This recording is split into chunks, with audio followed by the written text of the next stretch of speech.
Right. Hey everyone, thank you for joining us again today. My name is Simran. I'm with Canopy, and Canopy is a co-working space based in San Francisco. Today, which is part of our Thursday Wellness series, we're going to be talking about the most common work from home related causes of tension and how to help yourself. And we have the amazing Lars von Stade and Elaine Oyang speaking. So there you go. Go for it. Thanks for having us. Wonderful, thank you. I'll kick it off just with a bit of background for myself. I am a certified athletic trainer and a chiropractor here in San Francisco. I own Golden Gate Chiropractic Center. We have a location in the Marina and just opened one in West Portal where I'm at now. Before I became a chiropractor, I was the head athletic trainer for the U.S. water polo team, the women's national team, and we had back-to-back gold medals in world championships. And so I was the strength coach and the sports medicine professional.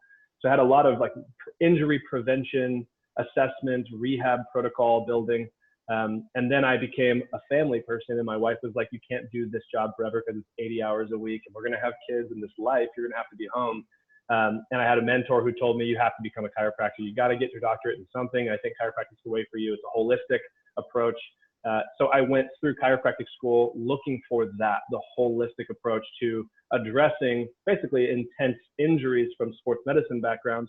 But as I applied the holistic philosophy of chiropractic to my own life, it shattered my health paradigm wide open. I started recognizing more than just the physical body as it relates to health, and more of a physical, emotional, spiritual approach, taking into consideration the traumas of thoughts and toxins, and also physical traumas, the macro, like sports injuries, but also the micro traumas, the repetitive stress, which I'll talk about a lot. I have my standing desk behind us that will be my stage for the day.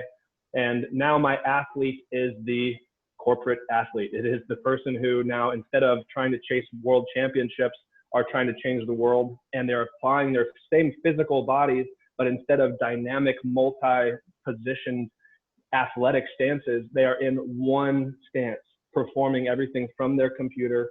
And from the front, it looks really intense and almost athletic, like a football stance. But from the side, it's collapsed and putting tons of tension in the back.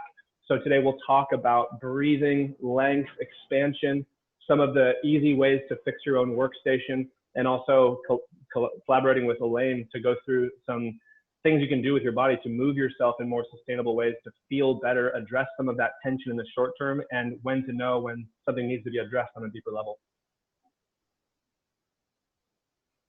Thank you. Pass it to Elaine. Yes, thank you. And my name is Elaine Oyang. I am a certified yoga therapist. I'm based in San Francisco, and pre-COVID, I was working out of my offices in Outer Sunset and also in Pacific Heights.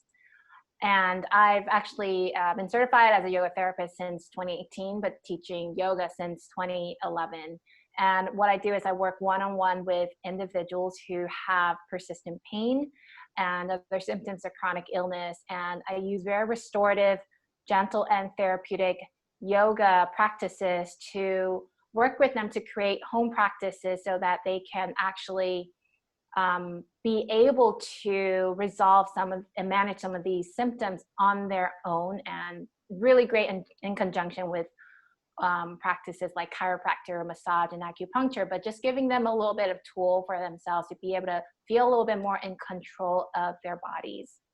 And another way of another approach of my work is also with a lot of the people suffering through persistent pain and also chronic illness. There's a lot of mental emotional stress, and here I bring in guided meditation, visualization, and breathing practices, all stemming from the yoga traditions, to help them gain a little sense of their mental and emotional peace as well, to help them cope with these challenges and to become more resilient in their own bodies and their own minds. And so today I'm going to work with you on a few very practical exercises, breathing practices, and also exercises to help resolve some tension through your neck and shoulders, to help you get a little bit more clarity, focus, not feel so dragged down during your work from home days. And these are some of my favorite ways to teach clients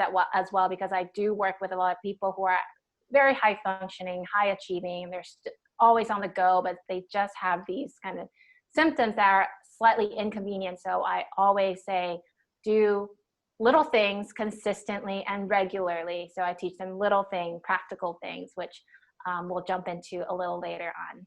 So thank you for having me. All right.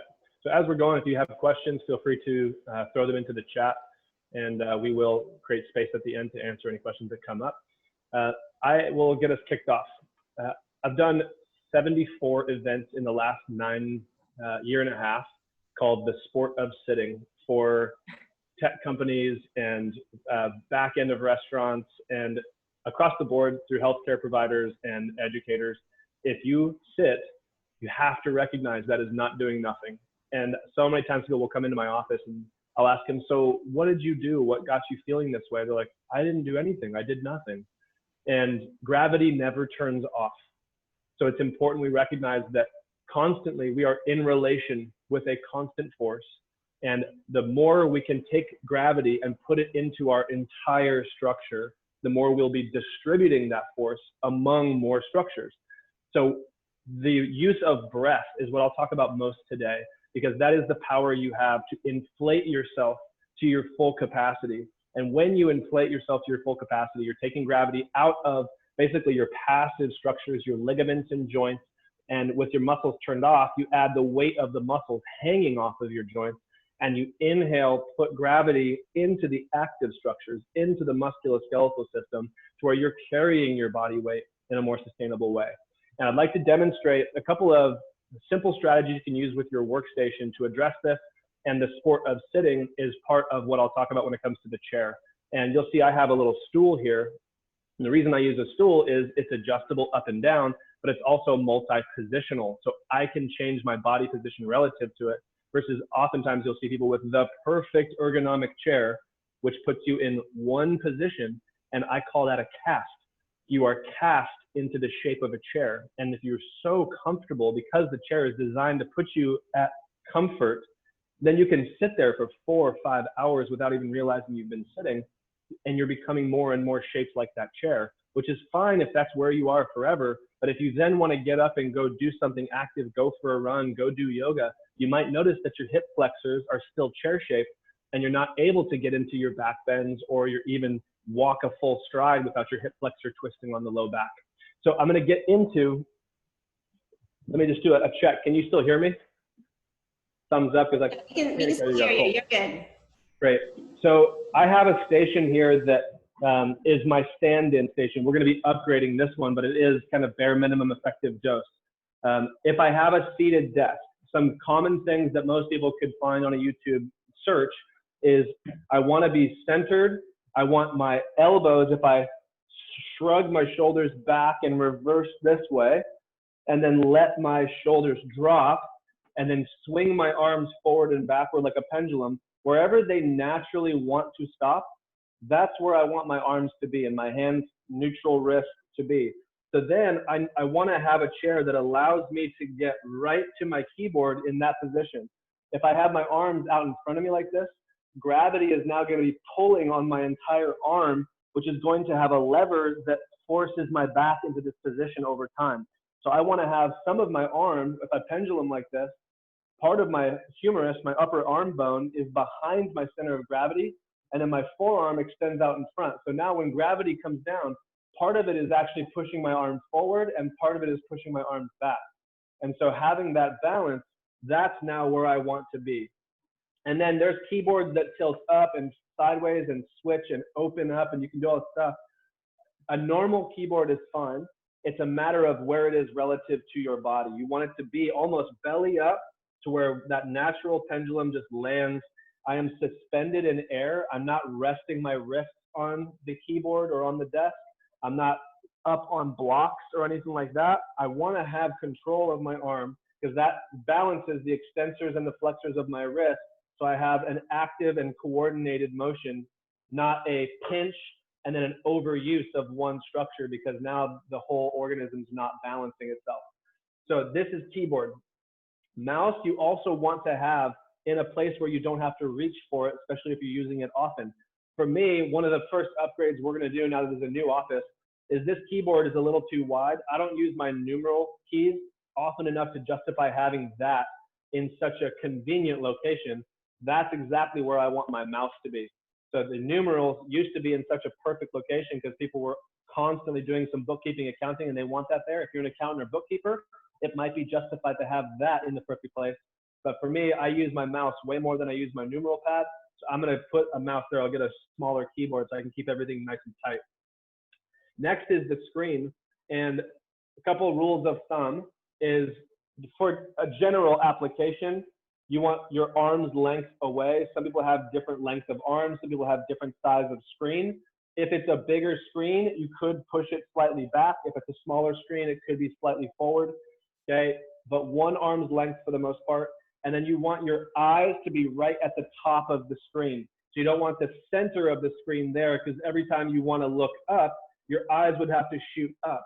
And there's something called an opticokinetic reflex, which when your eyes move, the muscles of your cervical spine will take your head in that direction automatically.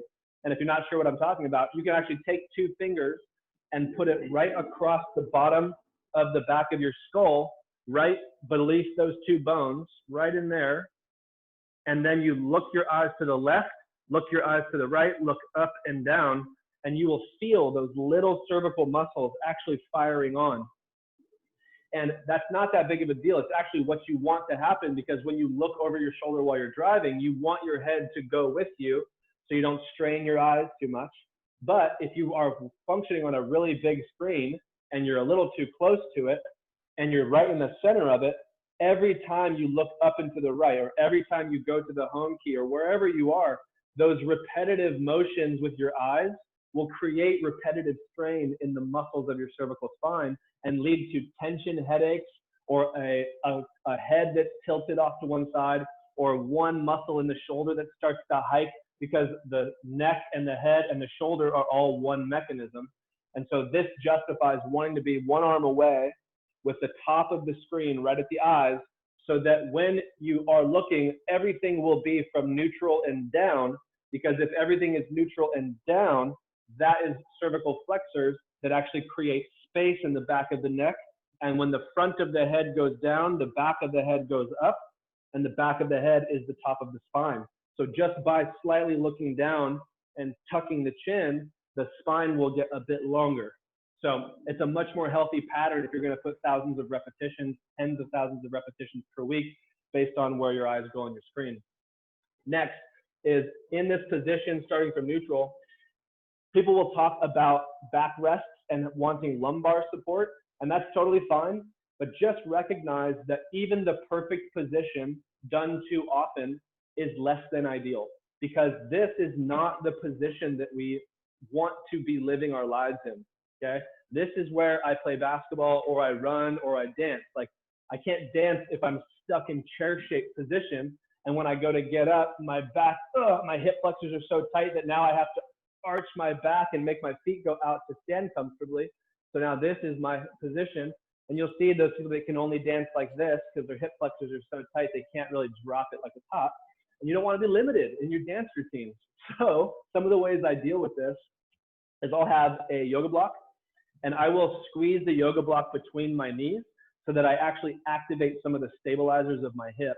That gives me some structure and stabilization in the pelvis, and allows me to actively breathe a little taller, so that I'm not just going from neutral, like internally rotating and externally rotating passively, and then just flaring my rib cage out like this, and then resting on the joints in my spine. I am actually squeezing this, which turns on my adductor groups, those little internal rotators, and that has a continuity or a continuation up into my oblique muscles of my abdomen. That crisscrosses into my core and wraps around into my mid-back. And if I breathe into my mid-back while I'm squeezing in the front, I get stability from both, while at the same time getting expansion. That is what we want. This is what is one of the resets that I'll show you today. So squeezing here, breathing into the mid-back, and tucking the chin nice and tall.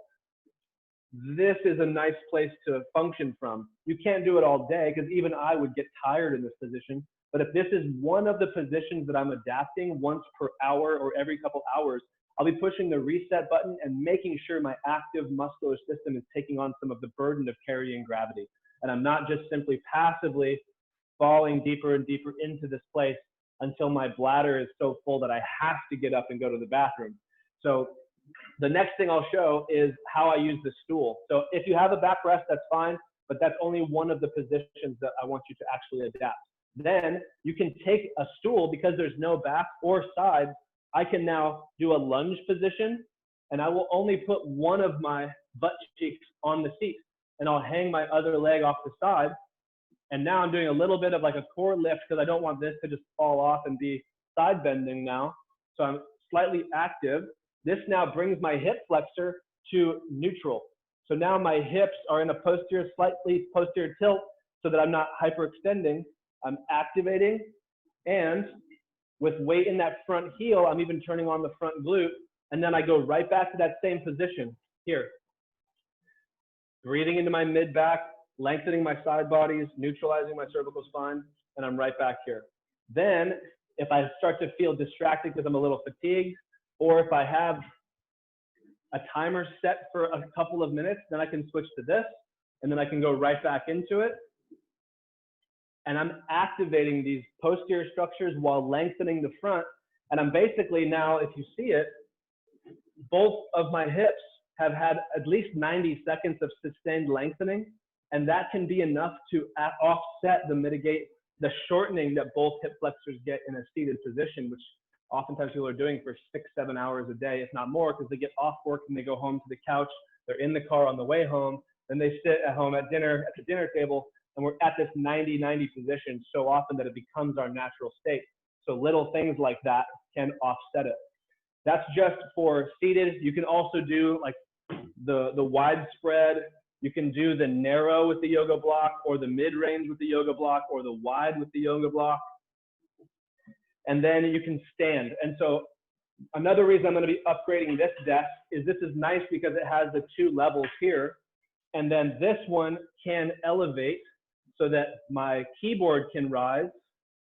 However, the problem with this one is that the second level can't elevate any higher. And so in the male, we have a little modifier that will add to this. So it'll be like a little shelf that would act similar to adding this yoga block and then putting this on top of it. It's not quite high enough because this is a tiny little laptop. I could go to here, and that's a pretty good size, but this is not stable enough for me to feel comfortable with my MacBook on it. And so this is an example of what you don't want. And so this station to me is not fully ergonomic. Even here, now when I do my test, pendulum, this is right where I would want my keyboard. So this won't even work. I'd have to actually spin this around. And now this laptop is exactly where I'd want it to be. That's perfect. But now you'll see the problem with having laptops as your only device for working is now if I want to use this screen, if the keyboard's perfect, now my head has to be here. And that doesn't work. Over time, I'm going to get that tension headache. I'm going to get that upper trap tightness. And so this is where we have to be up here, okay? The laptop, even just calling it a laptop, just means that it will be used inappropriately. Anyone who's doing this is looking like this from the side, and you are compressing all your discs. You are elongating all your muscles to a length where they're no longer responsive and stabilizing your core. It's one of the leading causes of tension patterns that you'll find in the low back. It leads to the tension that you feel up in your traps, like that spot right there that everybody you know has soreness and tightness and tension is from our electronic devices pulling us forward. And that's just the physical piece. You add the emotional component of deadlines in our day and age, especially where we are. If you're in San Francisco watching this, if you have the job you have and you made it to Canopy and you're watching this, you are good at what you do. And you don't get that way without performing well in this position. And if you perform well in this position, you are at risk physically. And then you add the tension of the performance. That's the athletic stance. It's like when someone's in a football position or something, then they tighten up right before they go. Well, as the performance deadline comes, people start to tighten up and they want to get it done. It's the end of the day. I got to get this in, got to get this in.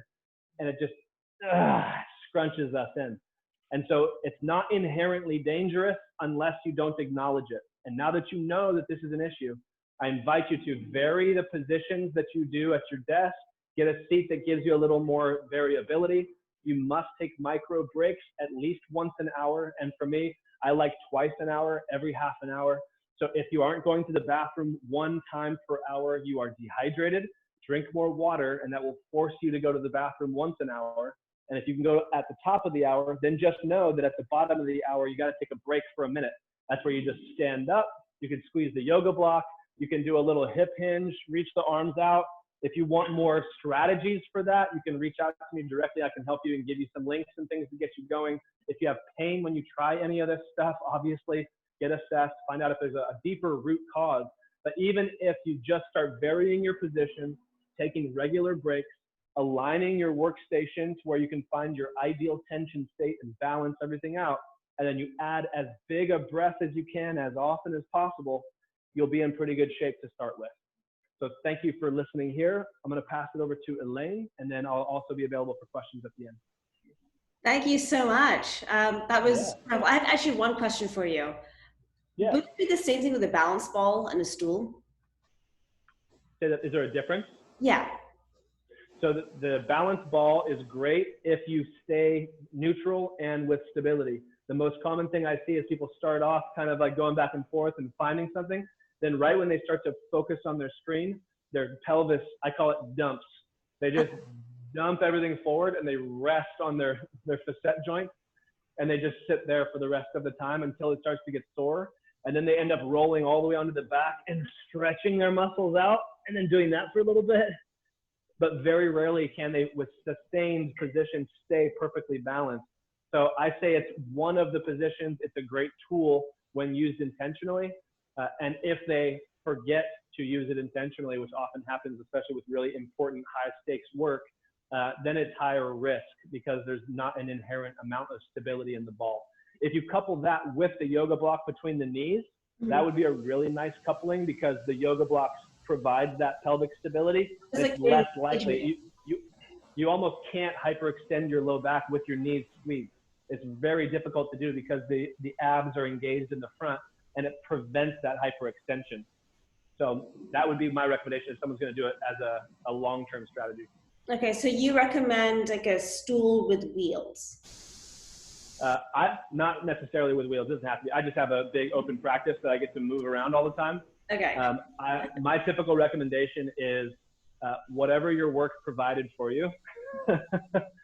I've actually been told by corporations, like, when you come in here, you're not allowed to tell us that we got all of our employees the wrong chair because we spent $25,000 on them. We can't replace them. So help them learn how to use it better.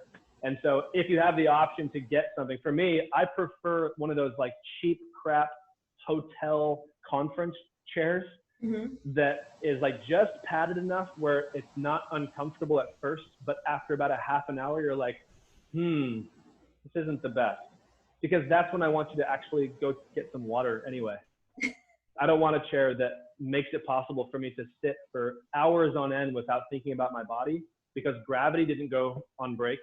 And so it's going to be sitting on my ligaments and turning me into the shape of that chair. And so lazy boy chairs are really good at making us lazy boy shape, and movie chairs relax us perfectly. But then you go to get up at the end, you're like, oh man, oh gosh, like none of my active muscles want to work anymore because they've been at full length and completely turned off for hours on end. And it's just, we're practicing the position. So like I mentioned, if most of our life we want to be in a seated position, then that's practicing for what we love and want. Most people I know want to be able to go dancing and running and riding and swimming and all the things that require full range of motion. And that's what we try to help people have access to. That's great. Thank you so much. We are now going to go into Elaine. Elaine, please. All right. Yeah. Well, thank you. Thank you so much for that, Lance. Actually, I do have one question for you. I want to show you my chair and what you think of it. Have you seen one of these before? Yeah, I love it. Yes. And so it's kind of like a saddle, right? And I got it because I'm all about not morphing into the shape of my chair. And honestly, a lot of chairs nowadays are shaped in the way that your hips kind of tilt back at what we call a bucket seat, and that just kind of causes all that all this Yeah. action kind of thing. Yeah. So I this, have one of those. Yep. yeah, so I like this. I mean, it just feels really good in my body. It kind of tilts my pelvis in a way that makes it neutral. I can't, even if I slump, it's positioned so that I can't go all the way back. And this allows I mean, it's still not ideal. It's still shortening my hip flexors, but it's way better than what the chairs we have nowadays. Yeah. And my only feedback for those, because I've also used those in the past, is that it puts a passive stress on your posterior cruciate ligament at the knee, the PCL. And so it's another position that's great, especially for a neutralization of the lumbar spine. It takes so much stress off the hips and the low back, but it puts the stress onto the knee joint. And you would feel an exaggeration of that if you just sat with your feet tucked under, like this position. You can't really see me, like here. If you did this for a long period of time, that wouldn't even, you would probably feel that more in the ankles than you would the knees, because the knees are so flexed here, it actually protects the tibia from sliding back. But when it's at that like 25 to 45, 50 degree angle, the tibia is not protected from shifting on the femur. And so the anterior cruciate and posterior cruciate ligaments prevent the tibia and femur from doing this on each other. And there's a rotational stability that it builds called the screw home mechanism. But when you unlock it to here, like this, and then you add the knee, so it would be like that. Let me see, it'd be more like this. If this is your shin bone and this is your femur on your chair, because you're putting pressure this way, it would be pushing it up that way. And my thumb would be like the posterior cruciate ligament that over time would have to try to stop that slide. And there'd be a lengthening of the PCL over time. And the PCL is a sensor to the brain that triggers rotatory stability in the knee when it gets lengthened. And if it sits for long periods of time at full length, like it would there, it becomes desensitized. So there may be an inherent instability if you used it for a long period of time or years. So I think it's amazing. I love that chair. And it's just another position to throw into the mix. I wouldn't only use that, but it's also a great way to offload the stress of the hip and back. Thank you. That's good to know about the position of the knee. Yeah. Okay, so I'm going to go back onto the topic that Lance started on, breath and opening up the rib cage and lengthening the psoas and all the positions that we don't get to activate in when we're seated in front of our computers for a whole day and then transition to the couch, or we sink back again and we're just kind of in this constant C-shaped position. So I like actually everyone, if you have the space and capacity right now, I want to do more of an experiential portion here where everyone participates. If you're comfortable, you can also turn off your screen if you don't want anyone to see you. But I'm going to demonstrate on my wall here in the back. And if you're familiar with yoga, it's going to be kind of like a bridge pose, but using the wall for your bridge pose instead of the floor. So if you have the space and wall to do this, you're going to come to that wall and you're standing about maybe 1 to 2 feet away with your hips against the wall, okay? And your head is against the wall as well. And you want your feet about hip distance apart. So this is where a yoga block can also come in handy. You can grip between your thighs to activate your inner thighs as well, so that you don't, when you squat down, which we are going to do, when you kind of slide down in this squat, your knees do not knock in towards each other, which they often do for a lot of people. So using a block could give you a frame of reference in terms of how to stabilize your knees. You can also turn it a little wider depending on the width of your pelvis, okay? So I'm just gonna turn this way. This is the perfect width for me right here. Your ankles are underneath your knees, and your knees are just above your ankles or so. Don't go so far that your knee kind of push too far past, okay? You want a nice load to activate your inner thighs and your glute muscles here. So you're in this kind of chair pose or squat against the wall. Again, really great to help activate your core and just wake up your legs a little bit. But the beauty of this pose, which is one of my favorite to do after being in front of a computer for a long time, is now you can bring your arms out by your side, palms facing forward.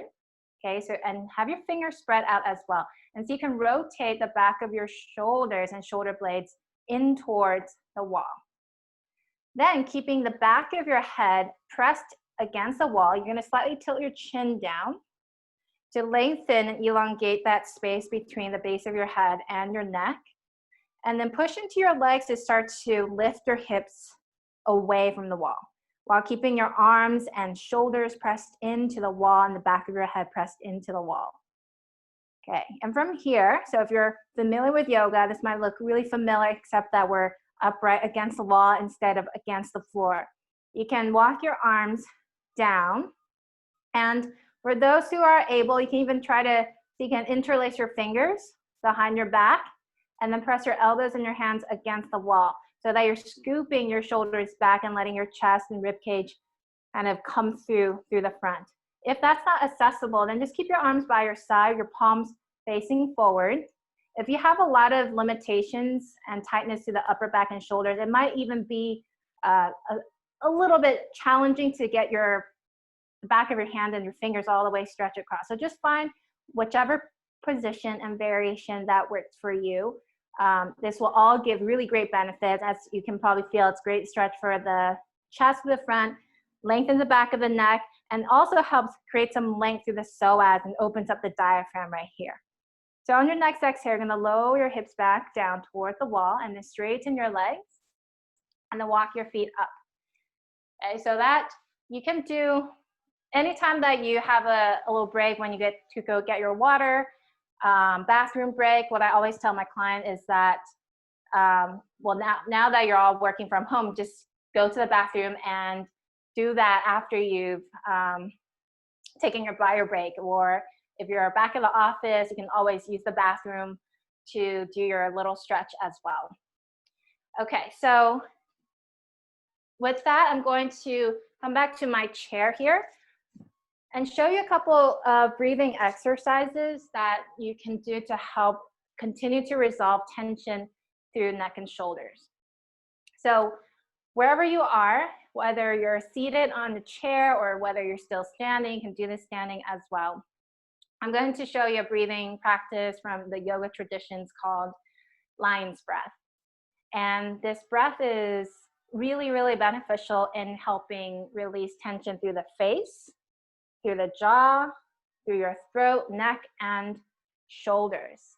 And it also really helps you kind of circulate your air through again, because when you're seated for a long time and you're kind of collapsed here, your breath becomes really shallow and really fast and shallow. And with the lion's breath, you kind of clear out some stagnancy through the body so that you can open up more space for fresh air to come in. So you can place your hands on your thighs. And actually, let me just demonstrate one time for you. It's kind of fun. Okay, so I'm going to inhale through my nose. And when I exhale, so I hope everyone saw that. The tongue is sticking out and my mouth is open really, really wide and my eyes are stretched wide, which will all just kind of resolve tension through the face. And speaking of, deadlines, when you are pressing into that deadline, everything here gets scrunched in and tight as well when you're just trying to see that finish line. So this will all just help stretch everything out through the face, neck, and jaw. So let's try that 3 times. And since we're all just behind the screens, you don't need to feel embarrassed or shameful for doing this. We're all doing this together, and it's actually really, really fun. And on another level, it helps us release any stress and frustration that we tend to internalize in our bodies. So you're gonna have your feet on the floor, hands on your laps. Take a big breath in through your nose. And when you exhale, open your mouth, stick out your tongue, eyes wide, and make a sound. And inhale through your nose. And exhale. Like a big lion or lioness. Last one, inhale. And exhale. And then close your mouth. You can return to your normal natural breathing in and out through your nose. And see if you notice any changes and effects from that practice. So for me, for example, I feel a little bit lighter up here through the rib cage and shoulders. Okay? And I feel like I'm more in control of my breath again. I'm more aware of my breath again in terms of where I'm breathing into.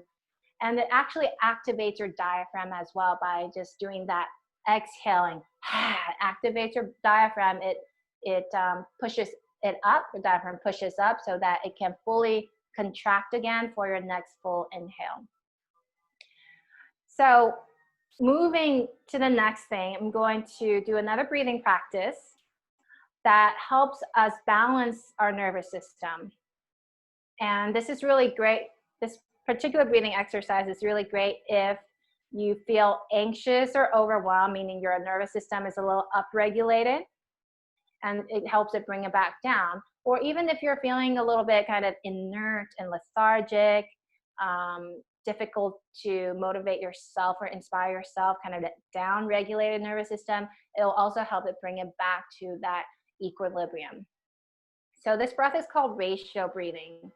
And what I'm going to do is I'm going to count your inhales over a count of 4 and count your exhales over a count of 4, so that we have an equal ratio and equal length of your inhales and your exhales. So again, you can sit wherever you are comfortably and allow your spine to start to lengthen upwards. And now that you're kind of more aware of your diaphragm after the lion's breath, so you can let your breath be invited down to your belly. So we're not starting with a ratio yet, like everyone, to just do a few rounds of natural, easy breathing. Inviting your breath down into your belly, across your rib cage, all the way into the back.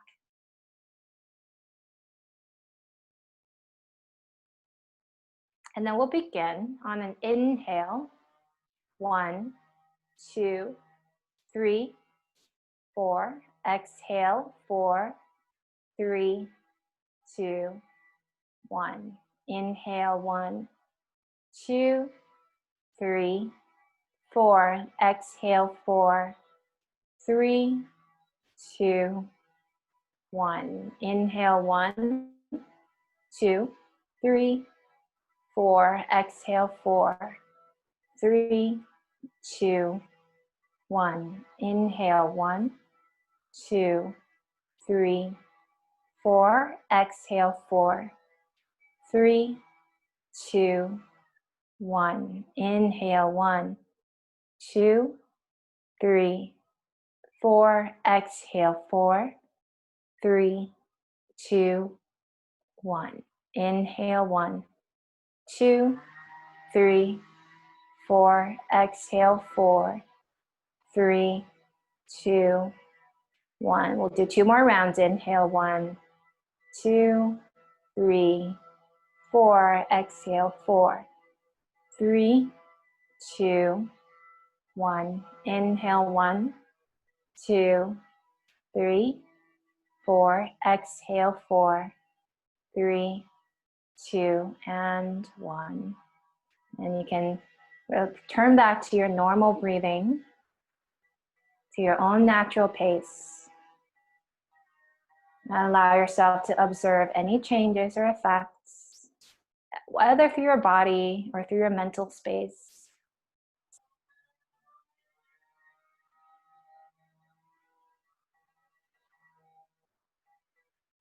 And whenever you are ready, if you had your eyes closed, you can now slowly open them.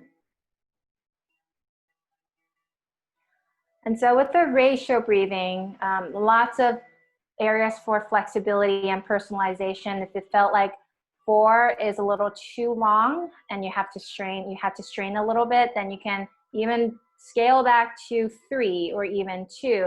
Start at a pace that is most comfortable for you, that most resonate with your natural pace of breathing, and then you can gradually increase. Or if you felt like 4 was a little too short, you can even go up to 5, 6, 7, or even 8. But the idea is to bring equal ratios to your inhales and your exhales. And for most of us human beings, we tend to inhale really fast, really quick, and not really exhale fully and properly. So that can become something like, I'm exaggerating a little, but it's almost like a mini hyperventilation, which can drive the nervous system to go up, and you can get into that fight or flight or freeze zone. So with the ratio breath, we just kind of bring it back down to equilibrium. And it also allows you for a chance to look at how you're breathing normally, whether you are kind of always in that long or a short, fast, sharp inhale and a barely there exhale, then you can start to regulate your breathing in that way to affect your nervous system. This is a really good primal belief in yoga, is that your nervous system can actually be controlled just by the way that you control your breathing. Lastly, I like to close with that. With all these practices, we are getting back into your bodies, because a lot of the work nowadays are so centered around technology and screen, which brings our overall energy upwards into our head. It's all up here, and there's a disconnect between the head and the rest of the body. And with the stretches, the lion's breath, the ratio breathing, it just brings our awareness back into, okay, how am I breathing? How am I placing my body? And just start to bridge that gap between your body and your brain. These are all one, and we want to keep it all one for overall optimal physical and emotional health. So if anyone has questions, happy to answer them. I also do have some of these videos that I can link as well, but yeah. There are a couple questions. Sure. One of them is coming from Philip. Philip, are you comfortable with unmuting your screen? And do you want to ask a question? Oh, wait, hold on. Can you hear me? Yes, we can hear you. Go ahead and ask the question. Yeah, I wrote it in the chat, but I found that I've had trouble concentrating while doing meditation over the past few days. And I was wondering if you have any tips or tricks on how one can really immerse into a meditation and ignore distractions and thoughts while doing that. Yeah. May I ask what kind? Are you doing a guided meditation? Are you doing it on your own? Do you have like, are you using an app or something? It's like a group, a chat group, where a friend of mine is sending instructions and meditation audio from Deepak Chopra, and we're all doing it. Well, not at the same time, but everyone's supposed to do it every day. And every meditation program is like 15 minutes, and you're supposed to sit in a quiet room and do it, and completely immerse and not, I've never done it. I had never done it before, and I'm having trouble really doing it right. Yeah, Philip, and I just want to tell you first and foremost that there is nothing wrong that you are doing right now in terms of your meditation. My teacher always likes to say our mind is like a drunk monkey stung by a scorpion on the back of a wild horse. And it's pretty accurate. I mean, yeah, that's how our mind works. It's really good at just going in a million different directions. It's almost seeming like you don't have any control over it. And if you've never done meditation or anything that requires kind of this inward concentration, in the beginning, it is going to feel like you aren't able to immerse yourself. But that doesn't mean you're not doing it right, okay? I think a big misconception about meditation is that you have to completely shut out all your thoughts and all your emotions. And that's a big myth. What meditation, and more of the kind of ultimate goal of meditation, is to be able to step back a little bit more, kind of have a little bit of almost like a screen or some sort of like a buffer between you and your thoughts and emotions, to be able to discern yourself, your awareness, different from your thoughts and emotions. So I would say the first step, the fact that you are aware that you have all these different thoughts and it's extremely hard for you to concentrate, that's a big first step of kind of having that higher awareness of, oh, this is all that's happening right now. And what you can do right now is just being acknowledging of that you have all these thoughts, because you are human after all, and this is how our mind works. My monkey has a few heads, I guess. What's that? My monkey has a few heads. Your monkey has a few heads, yeah, and that's okay. And it's I'm sure a lot of people who are listening, watching right now are thinking the same thing. It's not like one monkey with one head, like 10 heads, and all of them are stung by a scorpion, riding on 5 different horses, like that. Yep. Yeah. But the thing with meditation that you have to also be aware of is that it's almost like you're training in any kind of regimen. Say you're new to a sport, right? Say you're new to or a certain exercise. You're not going to master it in a week or 2 weeks. It takes daily practice, right? 4 years. 4 years, yeah. And people do devote themselves to years of mastering a craft. And I'm not saying you have to master your meditation, but meditation can be used as a very practical tool for your daily life in terms of resolving anxiety, sleeping better, having better focus, because it is training the muscles of your mind not to go into 10,000 different directions, and rather than one direction. So I would suggest, guided meditations are great, but if you can find even shorter ones, like 5 minutes, 3 minutes to start with. I know Headspace and Aura, they're both 2 great apps that have bite-sized meditations for you to start with. And in that way, you'll feel like you'll get a little bit of a win with these shorter meditations rather than 15 minutes, even though time-wise it doesn't seem long, but when you're in meditation, it feels like 15 hours. Yeah, not the whole 15 minutes is actual meditation. It talks a lot meanwhile, so the meditation part is about 5 minutes. Mm-hmm. But yeah, even in those 5 minutes, it's so hard. Yeah. So you go even less. 3 minutes, even 1 minute. And baby steps, huh? Baby steps. Yeah, it's like if you're just starting weights, you're not gonna go the heaviest that first time. You start with smaller weights and then you gradually increase. So it's the same with our mind, except that most people just want to have control over the mind, but it doesn't work that way either. You have to give your brain and your mind some time for these adaptation. Connections. Yeah. What's that? I said adaptation. Adaptation. Neuroplasticity. Your brain is plastic. It can morph, but it does take time for that to make these bridges. So start small, and then once you get little wins along the way, then you can be like, okay, let me try 3 minutes, then 5 minutes, and then 10 minutes.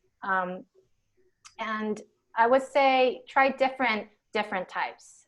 You can, if you're more of a visual person, you can even gaze at something, anything in your room that's kind of peaceful, tranquil. Gaze at a plant, or gaze at, I don't know, I have an altar, so you can gaze at something on an altar. Gaze at a candle. Yeah. Candle's a great meditation technique, to gaze at a candle. Something to just kind of hold your focus there a little bit. You can also use, does he say that? Sorry, finish your thought and then I'll say it. Sorry? Just finish your thought and then I'll say it, yeah. Okay, yeah, so I was just gonna wrap it up. The candle one is actually a really great one to hold your focus, They do recommend that. Deepak is actually,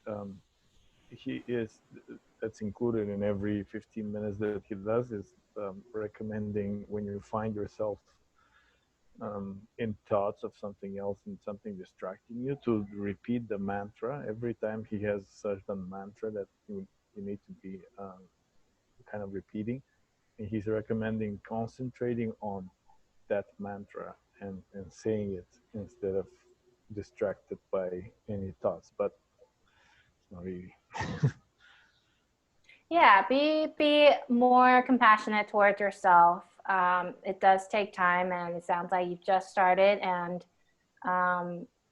it will get better. And You promise? Okay. I promise it will get better. I promise it will get better. It takes time. I mean, I've been doing for years, and the maximum I can go for is still only like 30 minutes max, probably, and then I get really antsy. I know people who do hours and hours, but yeah, it does take a lot of time. And also, given that, I don't know where you are, but if you're living in a city, I'm in San Francisco, we're so conditioned to have all these distractions all the time, and then, with Netflix and all these streaming and social media, it's like every second your brain is just trained to have something new. So we're kind of deconditioning from that and unlearning from that. And that, just think of how many years it took us to be conditioned like that. And it's going to take some time to be deconditioned. I imagine. All right. Thank you so much. You're welcome, Talit. Thank you, Elaine. And you're so right. It's like, you can't just jump into something right away. It's about taking baby steps and adapting and learning the new thing that you are learning. I actually have a question for Lance from Tom. Tom, are you comfortable with asking your question and muting yourself, or do you want me to ask the question for you? I don't know if he's there. So anyway, so Tom, oh, there we go. Okay, Tom's in a noisy room, so I'm going to ask the question for him. So besides from taking breaks every 30 minutes, how many different postures should we have when we're sitting at a computer? Can we just alternate between sitting and standing, or would it be better to have 3 or 4 postures? Yeah, there's a spectrum, and I would say the priority rests in what needs to be happening on the computer. If you're doing very, very important work, I would save that very important work for whatever position you are best at performing. So if you are writing a very important message, that's not the time to be stretching your hip flexor and just trying to send something that has to be perfect work. But if you're simply checking emails or you're scrolling a Facebook feed, I can demonstrate a couple. It's not just standing, that is one position. And then even being at my standing desk, I can stand with my legs this way, that's one. But I could also stand in a lunge position, not like a full loaded, I'm gonna be shaking, sweating position, but just a split stance lightly, turning this foot completely in so that I'm here. Or I could be in a more like a warrior pose and facing my desk this way. I could switch it and then be facing my desk this way, or I could switch it this way. So just standing, ideal world is you're never in the same position all day. We're designed to be moving all over the place. But because we're doing important work here, it does justify up top. I can't vary my position because my keyboard is here and hopefully my screen is here.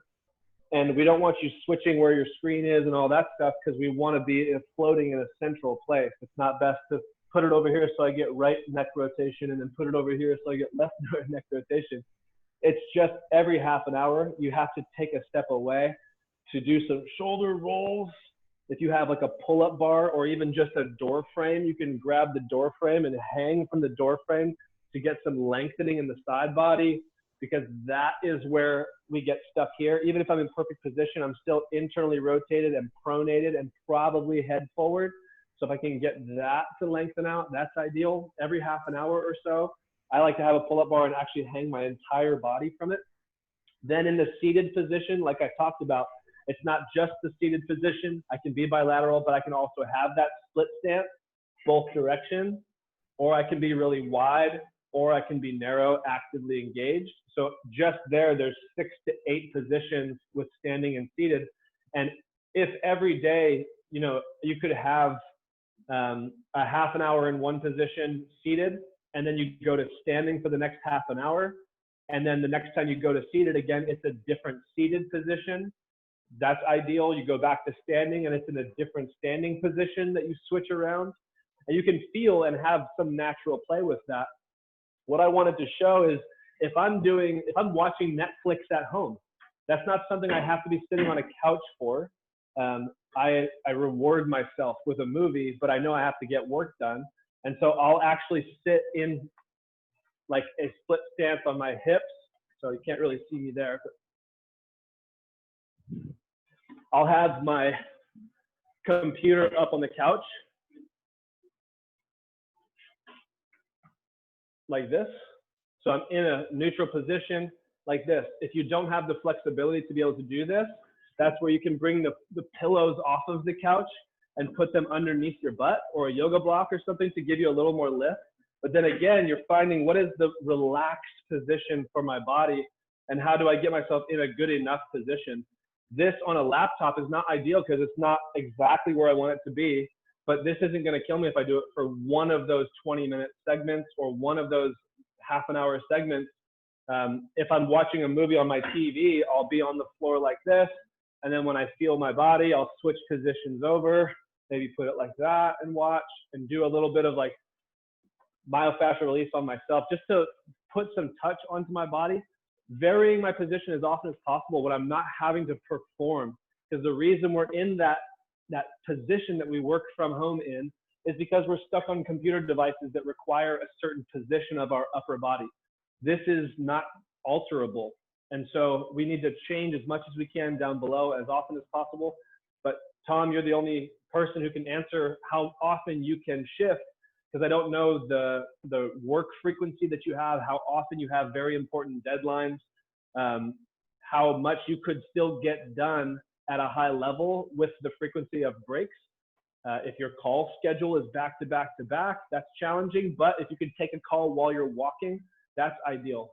If you could intermix like a block of work and then a call, because you can get up and walk with the call instead of all my sitting work for a whole day and then all my calls for a whole day, mixing it up so that as many positions as possible so that you're never becoming one shape. We need to stay dynamic, and that requires as many positions as you can have while you still perform the job that you need to perform. Does that answer your question? I'm not one to give recipes, but I'll give you all the ingredients. Yeah, Tom says that was super helpful, and thank you. Cool. All right, well, we've like hit an hour, and thank you, Lance and Elaine, for all of your tips. This has been recorded. It's on Facebook. We actually have a few people watching us on Facebook right now, so if you're watching us, wave hi to everybody. It's going to go to our YouTube channel. Again, thank you, and we hope to see you again soon. Wonderful. Well, if there is one moment I could just elaborate a little bit on something I've experienced with Philip. Yeah, of course. I'm super distractible during meditation. The most effective way I've found is movement, breath work, meditation, exhausting my physical body as much as possible so that it's not reactive or contributing to any discomfort that might break my concentration. It's like yoga is like shavasana to me. At the end of a yoga session, it's like where I actually feel like I'm floating in my mind, like, oh, I forget I'm there for a second. I love float tanks. That's a place you can go to really understand what the internal voice sounds like so that you start to recognize, oh, yeah, that's actually me versus that's the other voices of marketing and advertising trying to jockey for my attention that get wired into my neural circuits. So yeah, full body workouts that have mobility to release the body, heavy breath work. I like Wim Hof breathing. That's really helpful for me because it's very big in and out 30 times. And then you exhale and hold until your body releases adrenaline. And then you inhale and hold. And then you meditate. And there's such a physical sensation available in the body that you can notice that's not attached to any thoughts or emotions.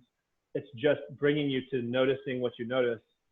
And there's a space created there. And the more often I visit that, I find that I'm able to reproduce that with more ease during my day. Oh, nice. Thank you. Thank you, Lance. Yeah. So I guess at a bare minimum, we got to do the meditation in the evening after you're tired through the whole day, rather than in the morning after coffee. I have a completely different perspective. Not after coffee. Coffee's gonna make your mind become your monkey brain become 5 brains. But yeah, definitely after movement will help, especially at the end of the day, to get kind of the antsiness in your body out. Thank you, guys. Yeah. Thank you guys so much. Thanks, everyone. Thanks for watching. Yeah. All right. Well, everyone have a great and safe afternoon. In San Francisco, it's super sunny. So get out for a walk with your masks and enjoy yourselves. All right. Take care, everyone. Bye-bye. Thank you. Bye. Bye.